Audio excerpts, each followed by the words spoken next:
Student. तो हम पहले जो पढ़ चुके थे वो अपना एक चार्ज को क्रिएट करने के कुछ मेथड्स पढ़ रहे थे।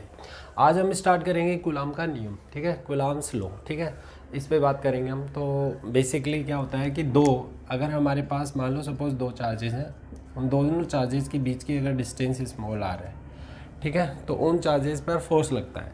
क्यों? क्योंकि अगर वो दोनों सेम नेचर के हैं तो फोर्स ऑफ रिपल्सन लगेगा, अगर अपोजिट नेचर के हैं तो अट्रैक्टिव फोर्स लगेगा। तो जो भी फोर्स लगेगा according to the Coulomb's law, वो कूलाम्स ने ये बताया कि जो भी फोर्स इस पे लगेगा वो डायरेक्टली प्रोपोर्शनल होगा चार्ज के प्रोडक्ट के, ठीक है, और इन्वर्सली प्रोपोर्शनल होगा उन दोनों के बीच के डिस्टेंस के स्क्वायर के। तो ये हमारे पास दो इक्वेशन आती है यहाँ से। अब अगर हम इन दोनों इक्वेशन को कंबाइन कर दें तो it will be F is directly proportional Q1 Q2 divided by R square होता है। सो यहाँ से अगर हम प्रोपोर्शनल साइन हटाएंगे तो हमारे पास एक कांस्टेंट आता है के Q1 Q2 divided by R square. के जो है यहाँ पे कांस्टेंट है जिसकी वैल्यू हम लिखते हैं 1/4 pi epsilon not Q1 Q2 divided by R square. ये फॉर्मूला आपको याद रखना है और इसकी एग्जैक्ट वैल्यू जो है कांस्टेंट वैल्यू होती है 10⁹ इंटू 10⁹ यूनिट में इंटू क्या हो जाएगा Q1 Q2 divided by R square. ये न्यूटन फोर्स इस पे लगता है, ठीक है, जब दो चार्जेज एयर में प्लेस्ड होते हैं कुछ आर डिस्टेंस पे, इन दोनों के बीच में एयर प्लेस्ड है, ठीक है, तो ये लगने वाला फोर्स होता है। अब इसमें देखें आप कि भी अगर हमें इस के की डायमेंशंस को फाइंड आउट करना है तो डायमेंशंस ऑफ के, छोटी छोटी बातें ध्यान रखना है आपको। डायमेंशन ऑफ के की डायमेंशन क्या होगी देखें आप। तो पहले इसकी यूनिट निकाल लेते हैं। के को यहाँ एज छोड़ो और ये क्या हो जाएगा F into R square divided by Q1 Q2। Charge को हम कूलाम से रिप्रेजेंट करते हैं तो ये हो जाएगा K is equal to F into R square divided by Q1 Q2, ठीक है। तो यहाँ से के की जो यूनिट है वो अपनी मिलेगी, क्योंकि फोर्स है, फोर्स की यूनिट न्यूटन हो गई और ये हो गया मीटर स्क्वायर और ये हो गया कूलाम स्क्वायर। तो ये इस के की वैल्यू है। तो के की ये वैल्यू हमारे पास यूनिट में आ गई। अब इसकी डायमेंशन निकालना बहुत आसान है। के की जो डायमेंशन है, देखो ये क्वेश्चन पूछे जाते हैं छोटे छोटे। के की डायमेंशन यहाँ पे मिलेगी आपको के इज इक्वल टू न्यूटन के केस में कितनी होगी m1 L1 T-2, ये आपके न्यूटन के केस में होगी। मीटर स्क्वायर के केस में L2 होगी और कूलाम स्क्वायर मतलब A इंटू टी का होल स्क्वायर। सो फाइनली जब इसको सॉल्व करेंगे तो हमारे पास आ जाएगा m1 L3 T-2 और ये हो जाएगा A स्क्वायर टी स्क्वायर। तो जो डायमेंशन मिलेगी आपको m1 L3 T-4 और A-2, ये याद रखना है आपको। यहाँ पे कोई ऑप्शन दिया जाएगा और ऑप्शन से आपको कोई क्वेश्चन जो है, क्वेश्चन देखकर ही आपसे कोई ऑप्शन पूछ सकता है, जैसे के की वैल्यू यहाँ से फाइंड आउट करवाई जा सकती है। अच्छा, इसके बाद देखो ये फॉर्मूला हमें याद रखना है जिसका काफ़ी इम्पोर्टेंस है यहाँ पे। अगर मान लो ऐसी सिचुएशन दे रखी हो कि सपोज करो कि ये दो चार्जेज हैं, ठीक है, और अगर इन चार्जेज को हम अब क्या करते हैं कि अगर दो चार्जेज, मान लो कोई एग्जांपल मैं लेता हूँ, दो चार्ज है अपने पास Q1 और Q2, शुरुआत में उनकी डिस्टेंस है स्मॉल r। अब अगर मान लो उनकी डिस्टेंस को हाफ कर दिया जाए, if the distance between the charges is being half, between the charges is being half कर दिया जाए, तो आपको पूछा है what will be the force,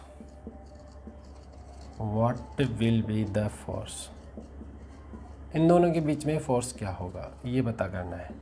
तो देखो अगर इन दोनों चार्जेज की डिस्टेंस को हाफ कर दिया जाए, पहले r थी तो हमारे पास हमें पता है IF is inversely proportional 1/r² होता है। तो यहाँ से हम एक रिलेशन फाइंड आउट कर लेंगे और वो रिलेशन हमें मिलेगा F1/F2 इज इक्वल टू, हमारे पास हो जाएगा R2 डिवाइडेड बाई R1 का होल स्क्वायर।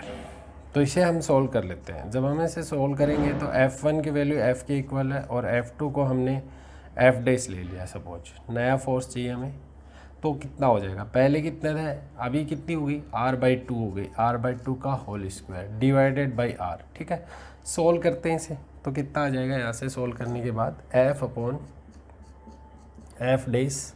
और ये वैल्यू हो जाएगी अपने पास r²/4। सो r² कैंसिल हो जाएगा नीचे इससे, तो वैल्यू आ जाएगी f, यानी कुल मिला के जो f' की वैल्यू है वो 4f हो जाएगी। यानी जो हमारा जो फोर्स है, अगर हमने डिस्टेंस को हाफ कर दिया तो फोर्स जो है वो 4 टाइम्स हो जाएगा। ठीक है, तो फोर्स आपका 4 टाइम्स हो जाएगा। ऐसे क्वेश्चंस भी बनते हैं।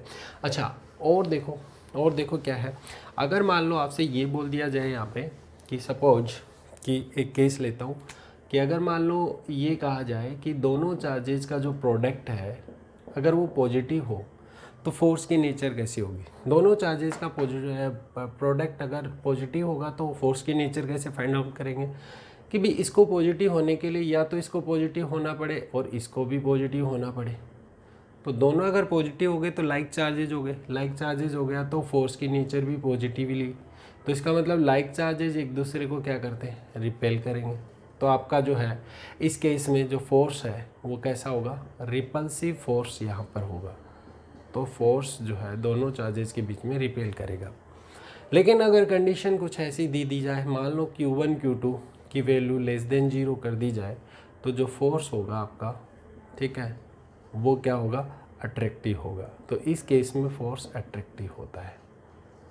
वैल्यू पुट करके भी हम कर सकते हैं, तो ये लाइन आपको याद रखनी है। इसके बाद हम जो है फोर्सेज के बारे में पढ़ चुके हैं। यहाँ पर एक वैल्यू है एप्सिलॉन नॉट। एप्सिलॉन नॉट जो होता है इसे हम बोलते हैं, एप्सिलॉन नॉट जो होता है इसको हम बोलते हैं परमिटिविटी ऑफ फ्री स्पेस। तो हम इसको बोलते हैं परमिटिविटी ऑफ फ्री स्पेस। इसकी वैल्यू जो है वो आपको याद रखनी पड़ेगी। वैल्यू जो होती है इसकी वो होती है आपकी 8.85 इंटू 10⁻⁻12 कूलम स्क्वायर पर न्यूटन मीटर स्क्वायर। ये आपकी एप्सिलॉन नॉट की वैल्यू आती है यहाँ पे। और यहाँ से एप्सिलॉन नॉट की वैल्यू जो है ये एयर के केस में ली जाती है। अब अगर मान लो कुछ सिचुएशन ऐसी दी जाए तो अब इस पे देखते हैं कि ये जो कूलम्स का लॉ है ये कौन कौन से लिमिटेशन पे वर्क करता है। जैसे कि कूलम्स लॉ कहाँ पर वैलिड होता है, जैसे पहला ज़रूरी है कि लिमिटेशंस, इसकी जो लिमिटेशंस होती हैं उसके बारे में बात कर लेते हैं। तो देखो कूलम्स लॉ जो है बेसिकली पहली बात तो ये होनी चाहिए, ये केवल एक पॉइंट चार्ज के लिए ही वैलिड है। ठीक है, और वो चार्ज भी आपके स्टैटिक होनी चाहिए। कैसे होनी चाहिए, स्टैटिक चार्ज होनी चाहिए, उनके लिए वैलिड है, पॉइंट चार्जेस के लिए। दूसरी बात ये है कि कूलम्स का जो लॉ है वो आपका ये जो फोर्स होता है ये एक सेंट्रल फोर्स होता है। सेंट्रल फोर्स का मतलब है कि ये जो फोर्स लगता है ये सेंटर से सेंटर की लाइन को ज्वाइन करने के अलोंग, यानी उसी डायरेक्शन के अलोंग लगता है। तीसरी जो बात है वो ये होनी चाहिए कि ये जो लिमिटेशन में ये जो फोर्स लगता है ये हमेशा 10⁻⁻15 मीटर 10⁻⁻15 मीटर से कम डिस्टेंस के लिए ही वैलिड होता है। ठीक है, इसका मतलब 10⁻⁻15 के केस में कम, उतनी से कम डिस्टेंस के लिए, अगर इतनी हो गई तो 1 न्यूक्लियर फोर्स वैलिड होगा, तो इससे कम होना चाहिए, तो लेस देन। ठीक है, डिस्टेंस जो होनी चाहिए, है ना।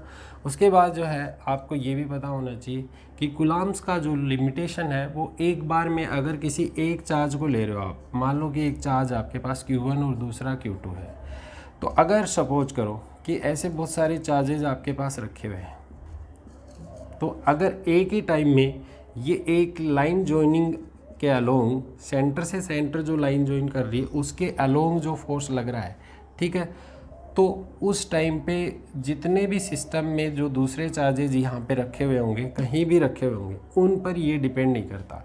यानी कहने का मतलब है कि इसको कोई मतलब नहीं रहता है जब एक चार्ज दूसरे चार्ज पे फोर्स लगा रहा होता है तो उसके पास और कितने चार्जेज जो है वो प्रेजेंट है। तो अगर ये इस पे लगा रहा है तो इससे कोई मीनिंग नहीं है इसका, तो इस पर ये डिपेंड करता है। तो these are the basic points which are related to the Coulomb's law जो आपको याद रखने हैं। ठीक है। अब इसके बाद जो है कूलाम्स लॉ के बाद हम पढ़ते हैं डाइलेक्ट्रिक कांस्टेंट। तो डाइलेक्ट्रिक्स क्या होता है इसके बारे में हम बात करते हैं। देखो डाइलेक्ट्रिक्स जनरली कोई इंसुलेटेड मीडियम होता है, ठीक है। जैसे कि मान लो आपने कोई माइका शीट ले ली या फिर कोई पेपर ले लिया, ठीक है, वैक्स ले ली, तो ये सब क्या है, डाइलेक्ट्रिक्स है। तो डाइलेक्ट्रिक कांस्टेंट के बारे में बात करेंगे। तो देखो डाइलेक्ट्रिक कांस्टेंट क्या होता है। जनरली डाइलेक्ट्रिक कांस्टेंट को डिफाइन करने के लिए हम इसको दो फैक्टर से लिखते हैं, के और बुक में एप्सिलॉन आर से इसको डिनोट किया जाता है। तो सपोज करो कि मैं दो केस बनाता हूँ। मान लो कि आपके पास दो चार्जेज हैं Q1 और Q2 और दोनों चार्जेज एक दूसरे से r डिस्टेंस पे प्लेस्ड है। तो उन दोनों के बीच में जो फोर्स लगेगा एयर में प्लेस्ड है, तो एयर में लगने वाला फोर्स होगा 1/4 pi epsilon not Q1 Q2 divided by r square. इसको एक इक्वेशन दे दिया हमने, इसको F नॉट लिख लिया क्योंकि ये एयर के केस की बात की जा रही है। अब अगर मान लो इन्हीं दोनों चार्जेज को मैंने किसी मीडियम में प्लेस कर दिया, मान लो कि मैंने इन चार्जेज को r डिस्टेंस पे किसी मीडियम में प्लेस कर दिया, उस मीडियम का जो परमिटिविटी है वो एप्सिलॉन m है, ओके। तो अब जो फोर्स लगेगा वो कितना होगा, F मीडियम फोर्स होगा और वो कितना होगा 1/4 पाई एप्सिलॉन m होगा, इनटू हो जाएगा Q1 Q2 अपॉन में r स्क्वायर। तो यहाँ से देखें आप, दो इक्वेशन हमने बनाई है, दोनों इक्वेशन को अगर हम डिवाइड कर देते हैं, तो जब हम डिवाइड करेंगे यानी हम कर देते हैं इसको डिवाइड, तो हमारे पास आ जाएगा यहाँ से F नॉट अपॉन FM, ठीक है। डिवाइड कर दो, फर्स्ट डिवाइडेड बाय सेकंड करो, तो क्या आएगा कि यहाँ से देखो 4 पाई से 4 पाई कैंसिल हो जाएगा, Q1 Q2 से कैंसिल हो जाएगा, ठीक है, r स्क्वायर भी कैंसिल हो जाएगा। तो बचेगा क्या वैल्यूज़ बचेंगी, एप्सिलॉन m ऊपर आ जाएगा और ये हो जाएगा एप्सिलॉन नॉट। तो जो epsilon m upon epsilon not होता है उसे ही हम डाइलेक्ट्रिक कांस्टेंट बताते हैं। यानी कहने का मतलब है कि ये एक इस तरीके से डिफाइन किया जाता है कि भी एयर का जो भी आपके पास परमिटिविटी है उसको अगर मीडियम के साथ रिलेट किया जाए तो उसे ही डाइलेक्ट्रिक कांस्टेंट बोला जाता है। तो इसकी जनरली ये डेफिनेशन बन जाती है यहाँ पे। तो डेफिनेशन काफ़ी आसान है और ये काफ़ी इंपॉर्टेंट लाइन मैंने आपको बताई है, यहाँ पे याद भी रखने वाली है, epsilon m upon epsilon not. अब अगर मान लो मैं इसको ऐसे लिखता हूँ F नॉट अपॉन, अगर मैं इसको लिखता हूँ F not upon FM is equal to K लिखता हूँ, तो FM की वैल्यू यहाँ से मैं लिख सकता हूँ F नॉट अपॉन K। ये बहुत इंपॉर्टेंट फॉर्मूला है जो आपको काफ़ी मदद करेगा। काफ़ी छोटे छोटे क्वेश्चंस यहाँ पे बनते हैं और उन क्वेश्चंस को जो है बहुत इजीली आप सोल्व कर सकते हो अगर ये फॉर्मूले आपके दिमाग में रहते तो। चलो नाउ नेक्स्ट, इससे फॉर्मूले को किस तरीके से डिफरेंट टाइप की एप्लीकेशन में अप्लाई करते हैं वो हम देखेंगे अभी। तो पहला जो है हम यहाँ पे देख रहे हैं कि ये फॉर्मूला आपके दिमाग में रहना चाहिए। तो अगर मान लो कि यहाँ पे मैं कुछ केसेस बना रहा हूँ, ये केस आपके दिमाग यहाँ पे आप देखें, केस फर्स्ट है, अगर मान लो इफ़ कंडीशन में ले रहा हूँ कि कोई डाइलेक्ट्रिक कांस्टेंट है और अगर मान लो एयर की बात की जाए तो एयर के केस में डाइलेक्ट्रिक कांस्टेंट की वैल्यू 1 होती है। तो जो फोर्स लगेगा यानी जो मीडियम का फोर्स लगेगा वो वही फोर्स होगा जो आपका एयर में लग रहा है, ठीक है। ये यहाँ से हमें फाइंड आउट हो जाता है।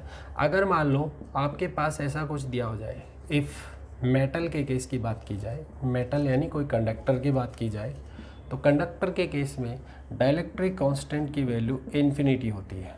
तो जब डाइलेक्ट्रिक कांस्टेंट की वैल्यू इन्फिनिटी होगी तो यहाँ पर जो मीडियम का फोर्स होगा वो आपका कितना आएगा, 0 आएगा, ठीक है।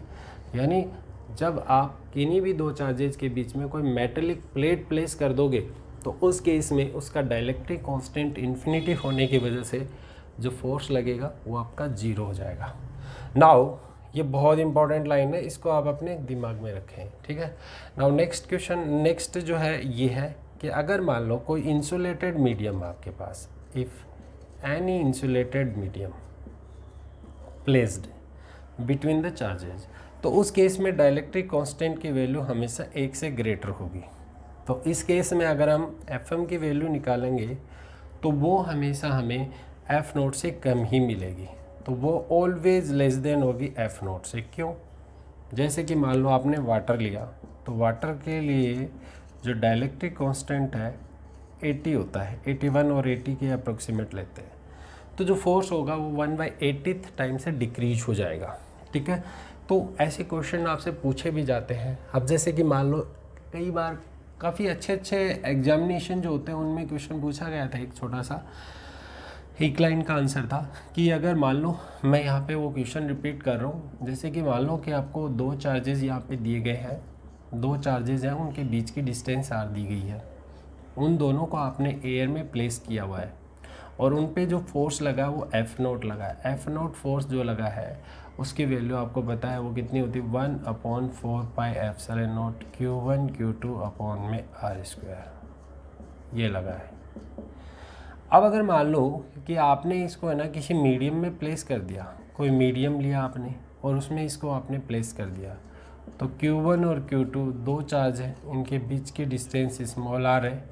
लेकिन अगर इस बार हमने मीडियम डाल दिया तो उस केस में ये पूछा गया है कि अगर मीडियम के लिए जो डाइलेक्ट्रिक कांस्टेंट जो लिया है वो K लिया है, तो बताओ कि what will be the ratio air में और मीडियम में, उसका रेशियो क्या होगा।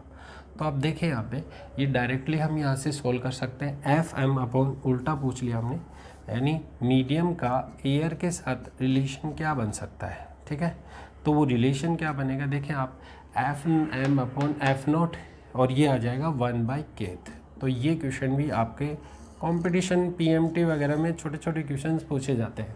ठीक है, लेकिन वही क्वेश्चन जो है थोड़ा डिटेल में समझेंगे तो आपके एयरफोर्स नेवी में भी बहुत ईजी तरीके से आप सॉल्व कर सकते हो। बस आपको कुछ फॉर्मूले जो है वो दिमाग में फिट करने। अब एक और एक एग्जांपल बनाते हैं इसी से रिलेटेड। जैसे कि एग्जांपल के तौर पे मैं यही क्वेश्चन को इसी तरीके से ले रहा हूँ, आप यहाँ पे देखें। फॉर एग्जांपल मान लो कि आपके पास यही दो चार्जेज है और इन दो चार्जेज को आपने एयर में प्लेस किया हुआ है, दोनों के बीच की डिस्टेंस स्मॉल r है, लेकिन जो एयर में फोर्स लग रहा है वो वही लेते हैं हम एफ नोट। मान लो कि फोर्स एफ नोट लग रहा है, ठीक है, यही केस लेते हैं। अब अगर मान लो कि इसके अंदर मैंने क्या किया, एक कॉपर की प्लेट प्लेस कर दी, कॉपर प्लेट इज प्लेस्ड, रख दी गई है ना between the charges. In charges के बीच में मैंने एक कॉपर की प्लेट को रख दिया, ठीक है, जिसकी कुछ थिकनेस भी दे देगा। विच थिकनेस, ये क्या मामू बनाने वाले क्वेश्चन है, थोड़े आप इनको ध्यान दें। विच थिकनेस 2 mm, मान लो कि 2 mm की थिकनेस दे दी।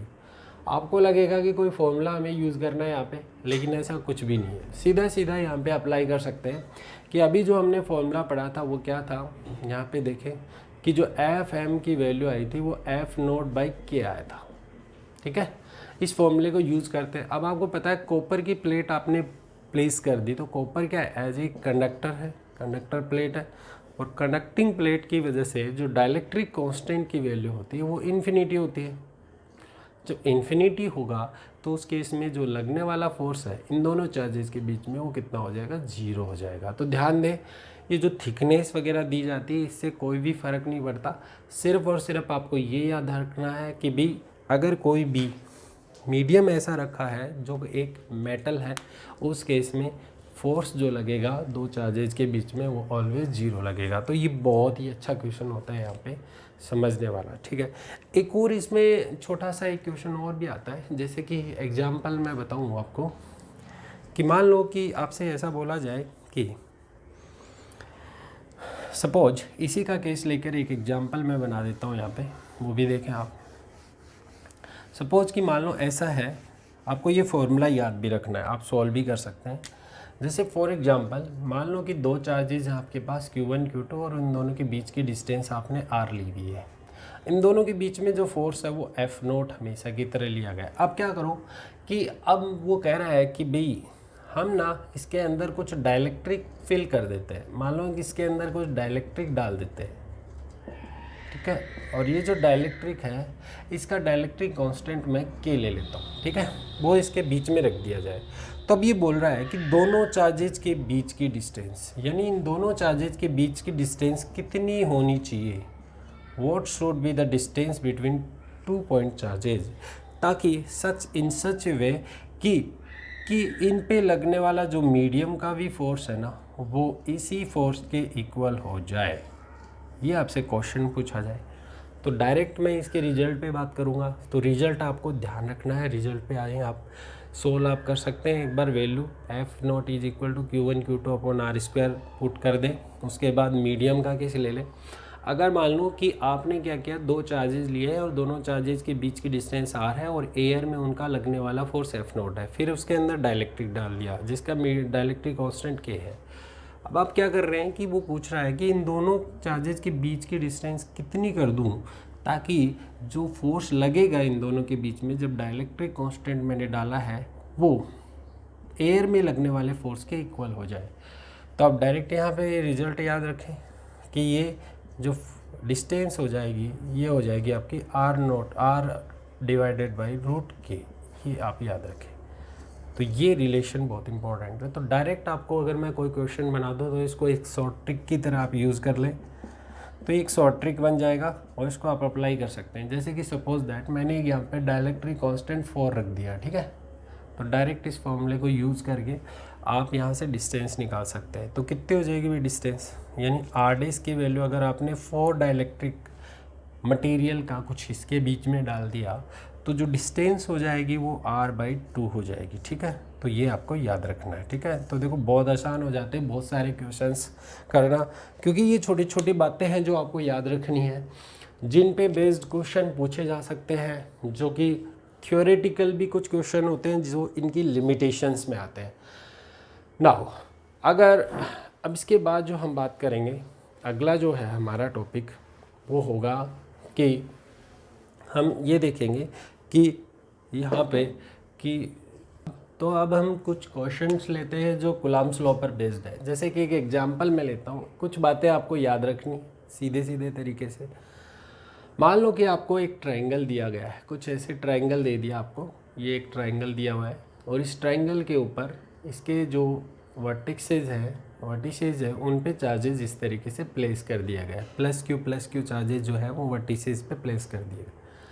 आपको ना यहाँ पे क्या पूछा गया है कि ये कोई पॉइंट ए है, ये बी है और ये कोई पॉइंट आपका सी है। तो आपको फोर्स पूछा गया है ए पॉइंट पर कितना होगा, what will be the force applied at point A, ठीक है, इन इक्विलैटरल ट्रायंगल। इस ट्रायंगल की साइड मैंने ए ली हुई है, ठीक है। अच्छा आप देखें आप कैसे कर सकते हैं इसको। आप क्या करें कि यहाँ पर जिस भी पर्टिकुलर पॉइंट पे आपको फोर्स पूछा जाता है उसको आप इंडिकेट कर लें और देखें कि उसके अलावा इस ट्रायंगल में कितने चार्जेज और हैं। तो इस चार्ज के अलावा यहाँ पे 2 चार्जेज और अवेलेबल हैं बी और सी पे। अच्छा अगर आपको पता है कि पॉजिटिव चार्जेज के बीच में एक फोर्स लगता है और वो फोर्स ऑफ रिपल्सन होगा एफ, दूर की तरफ कितना होगा KQ²/A² होगा। सिमिलरली ये वाला चार्ज इस पे फोर्स लगाएगा इसी की डायरेक्शन में, इसी के अलोंग। आपको पता है कि ये सेंटर से सेंटर को लाइन ज्वाइन करेगी उसके अलोंग लगता है। तो ये वाला फोर्स भी कितना हुआ F = KQ²/A²। So finally in दोनों के बीच में ये वाला एंगल कितना होगा, this angle will be 60 degree, क्योंकि ये इक्विलैटरल ट्रायंगल हमने लिया हुआ है, सारे एंगल 60 डिग्री है। ओके तो ये वाला एंगल कितना है 60 डिग्री है, ठीक है। मैंने बताया था कि आप वेक्टर एडिशन के लॉ को फॉलो करते हैं तो आपको 2 वेक्टर अगर दिए जाते हैं किसी एक ही पॉइंट से इंडिकेट हो रहे हैं तो उनका जो रिजल्टेंट वेक्टर होता है वो हमेशा उन दोनों पॉइंट के कॉमन पॉइंट से ही निकलेगा और वो रिजल्टेंट फोर्स होगा FR। और उसका फॉर्मूला हम डायरेक्ट यूज़ कर सकते हैं, जैसे कि हमने रिजल्टेंट वेक्टर के बारे में पढ़ा था A² + B² + 2AB cos θ, और वो भी रूट के अंदर लेना है।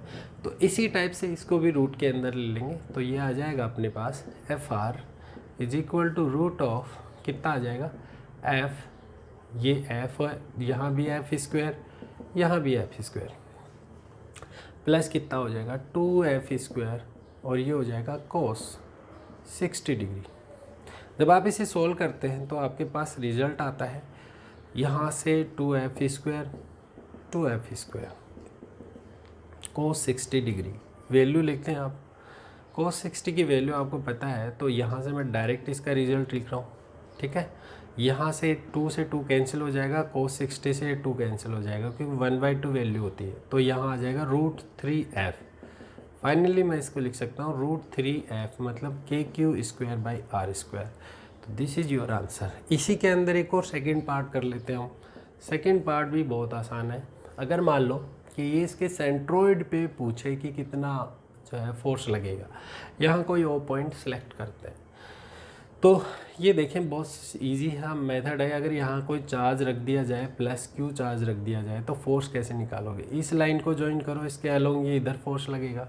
इस लाइन को ज्वाइन करो, इसके अलोंग आपका फोर्स इधर लगेगा, है कि नहीं? ये फोर्स इधर लगेगा। तो आप देखें इन दोनों फोर्स के बीच में ये एंगल होगा कुछ ऐसे। ये वाला चार्ज इस पर इधर फोर्स लगाएगा, इस डायरेक्शन में फोर्स लगाएगा, ठीक है। तो आप देखें इन दोनों का जो रिजल्टेंट होगा वो इनके कॉमन पॉइंट से निकलेगा। तो ये कॉमन पॉइंट, अब इसको और इसको देखो, इसको और इसको देखो, इन दोनों के बीच में यानी एक दूसरे के एंटी पैरेलल हैं, तो फाइनली ये एक दूसरे को कैंसिल आउट कर देंगे और नेट जो फोर्स होगा सेंट्रोइड पे वो 0 होगा। तो ये ट्रिक आप याद रखें। अगर कोई भी सिमेट्रिकल टाइप की बॉडी है, सिमेट्रिकल टाइप का कुछ दिया हुआ है और उस पर कहीं भी चार्जेस प्लेस किए जाते हैं, तो उसके सेंट्रोइड पे हमेशा फोर्स 0 होगा। अगर फोर्स तभी 0 होगा जब चार्जेस जो है आपके सेम नेचर के होंगे, ठीक है।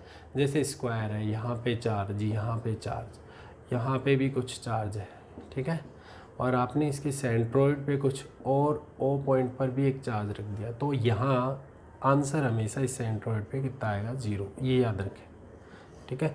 तो ये सॉल्व हो गया। Thank you. तो ये अपना टॉपिक था।